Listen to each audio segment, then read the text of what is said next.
बिस्मिल्लाहिर्रहमानिर्रहीम अस्सलामुअलैकुम रहमतुल्लाह। बहुत ही अजीब व गरीब सूरत हाल पैदा हो गई है कि अमली तौर पर प्रैक्टिकली आसिफ अली जरदारी को मुअत्तल कर दिया गया है।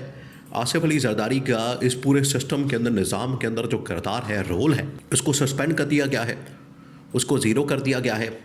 और ये गवर्नमेंट ने सोची समझी साजिश करके, चाल चल के आसिफ अली जरदारी को ये पैगाम दिया है कि अगर आपकी जानिब से नून लीग के ख़िलाफ़ कोई साजिश की गई, नून लीग के ख़िलाफ़ कोई महाज खोला क्या, तो आपको भी हम फारिग कर देंगे। अब ये जो लड़ाई है ये बड़ी शद्दत इख्तियार कर गई है।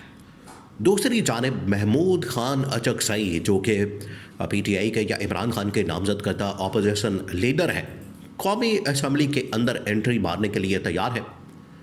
और अगर वहाँ पर एंट्री मारने से पहले उनको सदारत की ऑफ़र हो जाती है तो वो सदर का ओहदा भी संभाल सकते हैं।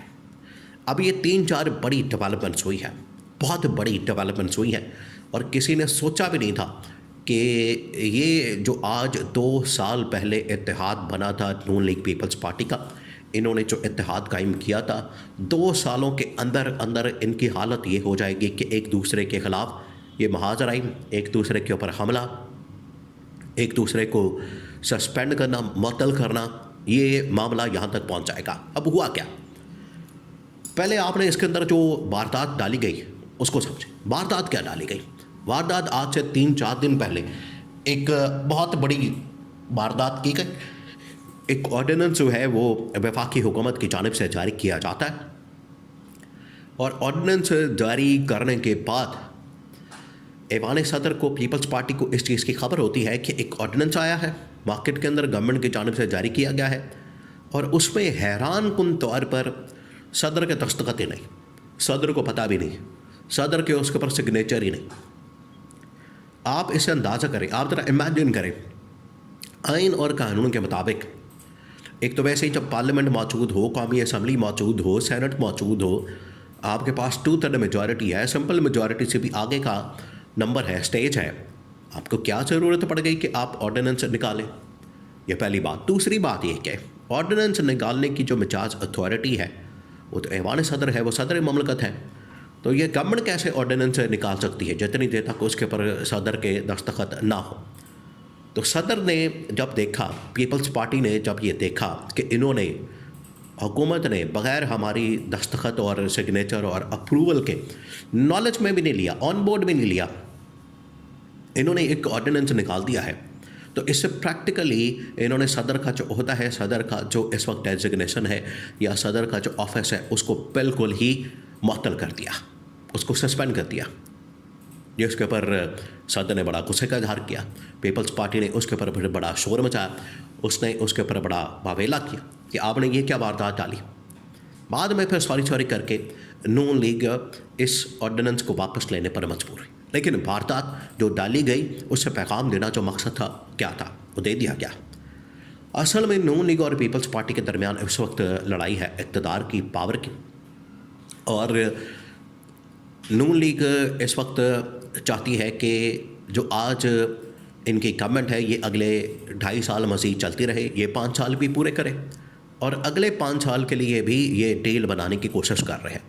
यहाँ तक हम अंदाज़ा कर सकते हैं कि इक़्तिदार की लालच में, हुकूमत की लालच में, ये मुल्क को मुकम्मल तौर पर गैर आइनी तरीके से, गैर कानूनी तरीके से एक शरीफ ख़ानदान की ईस्ट इंडिया कंपनी बना के उस तर्ज के ऊपर ये अपने ख़ानदान को मुल्क पाकिस्तान का हुक्मरान तस्वुर करके और अपने घर की लौंडी बना के ये शरीफ ख़ानदान इस मुल्क के ऊपर कब्ज़ा करना चाहता है अगले 10 साल तक।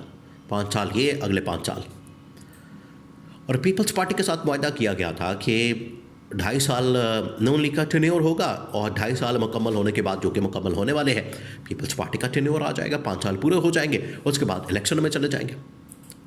तो पीपल्स पार्टी ने कहा कि ये तो हमारे वहम गुमान में भी नहीं था कि नून लीग इस तरह से हमारे साथ धोखा करेगी और हमारे साथ इस तरह से 2 नंबरी करेगी। इसके अंदर एक और अहम तरीन मामला, 2008 में 9 में नून लीग पीपल्स पार्टी मिलकर एक इत्तेहादी गवर्नमेंट बनाते हैं जिसमें मेजॉरिटी पीपल्स पार्टी के पास होती है। 2008-9 की बात है, मुशर्रफ के बाद। जब आसिफ अली जरदारी सदर बन जाता है, सेम यही मॉडल। तो उस वक्त पीपल्स पार्टी अकोमोडेट करने से नून लीग को फ़ंड के हवाले से, बजट के हवाले से, वजारतों के हवाले से, पैसों के हवाले से, ठेकों के हवाले से अकोमोडेट करने से इनकार करती है। नून लीग बाहर आ जाती है और ख़तरा पड़ जाता है पीपल्स पार्टी के लिए। तो वो जो वारदात डाली गई, पीपल्स पार्टी ने जिस तरीके से नून लीग की छुट्टी करा दी थी, गवर्नमेंट से निकाल दिया था, आज यही नून लीग पीपल्स पार्टी के साथ करना चाहती है कि हम भी इनको गवर्नमेंट से निकाल दें और इत्तेहादी किसी और को बना दें। अब इत्तेहादी कौन बनेगा? मौजूदा उस वक्त तो बहुत सारी छोटी छोटी जमातें थी, उनको इत्तेहादी बना लिया गया, लेकिन आज के मौजूदा सेटअप में अगर एक इत्तेहादी की ज़रूरत पड़ती है पीपल्स पार्टी के जाने के बाद, तो वो सिर्फ और सिर्फ PTI बचती है। बाकी तमाम जमातें गवर्नमेंट के पास है। MQM हो जाए, काफ लीग हो जाए, IPP हो जाए, या जो भी छोटी मोटी जमातें इन लोगों ने इकट्ठी कुट्ठी करके रखी है, वो तमाम वो इनके साथ। लेकिन अगर PTI के साथ ज़रूरत पड़ती है और हुकूमत जाती है, हुकूमत को ख़तरा होता है, एक इत्तेहादी जमात निकलती है बड़ी, नून या पीपल्स पार्टी, तो उस सूरत में PTI की ज़रूरत पड़ेगी। तो दोनों अपने अपने दाई अपने अपने रास्ते से, अपने अपने तरीके से PTI को अप्रोच करने की कोशिश कर रहे हैं।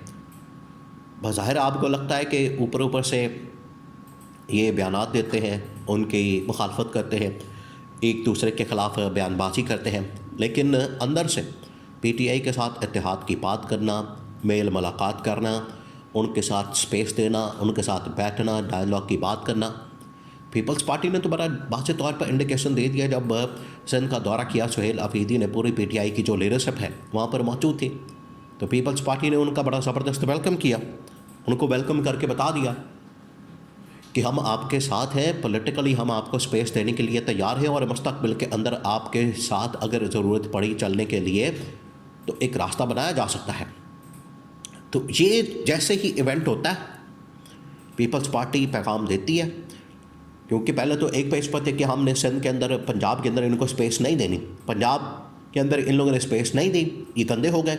सिंध के अंदर जैसे गए इन्होंने स्पेस दे दी, तो पीपल्स पार्टी ने वहाँ पर भी धोखा दिया। तो पीपल्स पार्टी को ये मैसेज देने के लिए, उसको सबक सिखाने के लिए फिर ये ऑर्डिनेंस की वारदात डाली गई। ये है असल कहानी। तो इनकी लड़ाई, इनके आपस के इख्तलाफात, एक दूसरे के ऊपर तहफ़्फ़ुज़ात, हमले, वो खुलकर सामने आ चुके हैं। और आज जो इत्तेहाद का शरासा है बिखरता हुआ नज़र आता है, और उसके पीछे वजह यही है कि अब ये लड़ाई दिन ब दिन बढ़ेगी और PTI की ज़रूरत पड़ेगी, इमरान खान की ज़रूरत पड़ेगी, और उसके लिए ये सारा कुछ खेल खेला जा रहा है। तो अमली तौर पर सदर को फारिग करने का, मुअत्तल करने का मकसद ये था कि नून लीग ये बताए कि हमारे पास भी ये चाबी मौजूद है, हमारे पास भी ये कुंजी मौजूद है, हमारे पास भी ये ताकत मौजूद है। तो ये लड़ाई का आगाज़ हो गया है। इसका जो अंजाम है, ये PTI की वापसी, इमरान खान की वापसी पर ही ख़त्म होगा।